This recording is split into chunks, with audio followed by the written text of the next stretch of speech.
High friends, welcome back to my channel. আর এখন কথা হবে টেক্কার ট্রেলার নিয়ে, যেটা কিছুক্ষণ আগেই রিলিজ করেছে। কেমন লাগলো এই ট্রেলারটা ডিটেলসে কথা বলবো এই ভিডিওতে। রিকোয়েস্ট একটাই, ভিডিওটা শুরু থেকে শেষ পর্যন্ত দেখো। আর কোনো কিছু যদি ভালো লেগে থাকে তাহলে ভিডিওটাকে লাইক, শেয়ার আর চ্যানেলটাকে অবশ্যই সাবস্ক্রাইব করে নিও।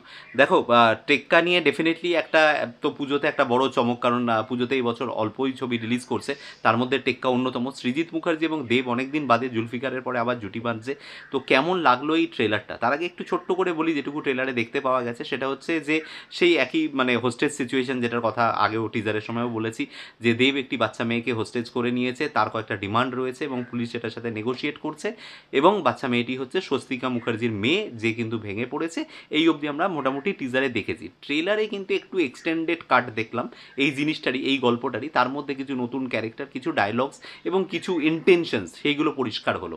যেটা কিন্তু আমি বলছি যে একটা নর্মাল হোস্টেজ গল্প, যে একটা বাচ্চাকে কিডন্যাপ করা হয়েছে, আমার কিছু ডিমান্ড আছে, এর বাইরেও ব্যাকগ্রাউন্ডে যে স্টোরিগুলো চলতে থাকে সেগুলো আস্তে আস্তে আনফোল্ডস হচ্ছে।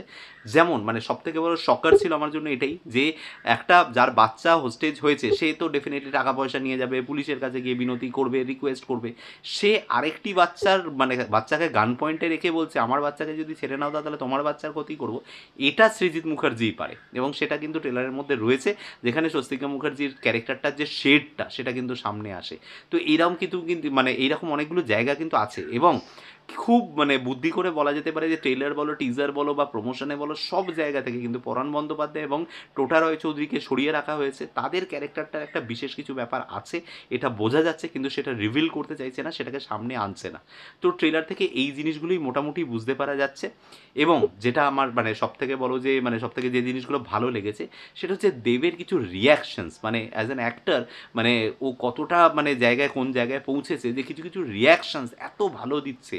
ফর এক্সাম্পল, হাতে বন্দুক রয়েছে, ফার্স্ট টাইম কেউ গুলি চালাচ্ছে, তার যে রিয়াকশানটা হবে না, এত দারুণ শটটা দিয়েছে, যে হাতে গুলিটা প্রেস করলো এবং সে যেভাবে মানে ব্যাক মানে পিছনে ছিটকে এলো গুলিটা চালানোর পরে, এটা অসাধারণ একটা জায়গা কিন্তু দেখিয়েছে।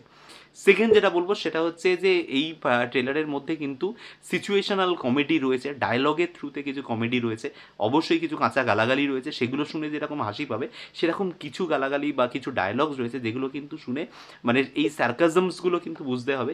যেখানে কিন্তু মানে লোকনাথ দা এখানে তো পুলিশ অফিসারের চরিত্রে অভিনয় করছে, সে তখন এরকম একটা হোস্টেজ সিচুয়েশন সামলাচ্ছে, পুলিশ তার কাজ করছে, এরকম অবস্থাতে দুজন সাংবাদিক মাঝখান দিয়ে ঢুকে গেছে, আরিয়ানকে একটা ক্যারেক্টারে দেখতে পাওয়া যাচ্ছে এখানে। এবং তখন বলছে যে এখানে একটা এরকম বাচ্চা মেয়েকে অপহরণ করেছে, একটা হোস্টেজ সিচুয়েশন চলছে, আর তোমরা এখানে ঘন্টাখানেক সঙ্গে সুমন মারাচ্ছ। মানে এই জিনিসটা এত প্রম্পটলি বলেছে, এই জায়গাটা শুনে হাসি পাচ্ছে। আবার অ্যাট দ্য সেম একদম শেষে গিয়ে যখন দেব গিয়ে যখন একদম লাস্টে গিয়ে যখন একটা মানে ওকে বলা হচ্ছে ঠিক আছে তুমি আজকে রাত থেকেই তাহলে আবার কাজে জয়েন করে যাও, তখন দেব বলছে কেন, মেশিনটা দেখে কি বিচি মাথায় উঠে গেল। এইরকম চাঁচাচোলা ভাষায় কিন্তু ডায়লগ সৃজিত মুখার্জি লিখে থাকেন, তার কিন্তু মানে অন্যান্য ছবিগুলোতে এরকম মানে রয়েছে, প্রচুর রয়েছে। সেই জিনিসগুলো কিন্তু এখানেও রয়েছে। দুর্গাপুজোয় সৃজিত মুখার্জি একটা আলাদা ফ্লেভার অ্যাড করেন, তার এই ফ্ল্যামবয়েন্ট, তার ওই রকম ধরুন একদম মানে লাগাম ছাড়া ধরনের যে সমস্ত মানে ছবিগুলো আসে, তো তো সেই ব্যাপারটা কিন্তু রয়েছে এখানে, সেই জিনিসগুলো রয়েছে। এবং এই ট্রেলারে যেটা জিনিস ভালো লাগছে সেটা হচ্ছে প্রত্যেকটা ক্যারেক্টারকে কিন্তু ইম্পর্টেন্স দেওয়া হচ্ছে।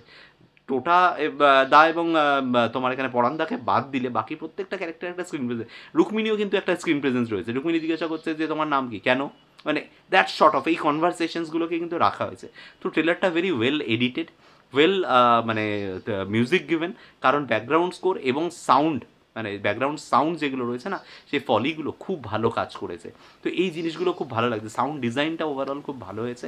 তো ট্রেলারটা দেখার পরে ছবিটা নিয়ে একটা হাইপ, একটা এক্সপেকটেশন ক্রিয়েট হচ্ছে, ছবিটা হলে গিয়ে দেখার মতো বলেই আমার মনে হচ্ছে। তো তিনটেই ছবি রয়েছে এবছর, বেশি ছবি নেই যে 7টা-8টা করে ছবি আসবে। সবাই গিয়ে সিনেমা হলে গিয়ে ছবিটা দেখুন, এবং এই ট্রেলারটা দেখে আপনাদের রিয়াকশন কি আমাকে কমেন্টে এসে অবশ্যই জানাবেন। যদি এই ভিডিও থেকে কোনো কিছু ভালো লেগে থাকে তাহলে ভিডিওটাকে লাইক, শেয়ার, চ্যানেলটাকে অবশ্যই সাবস্ক্রাইব করে নেবেন। চলুন দেখা হচ্ছে আপনাদের সাথে আমার পরের কোনো ভিডিওতে। Till then, bye by.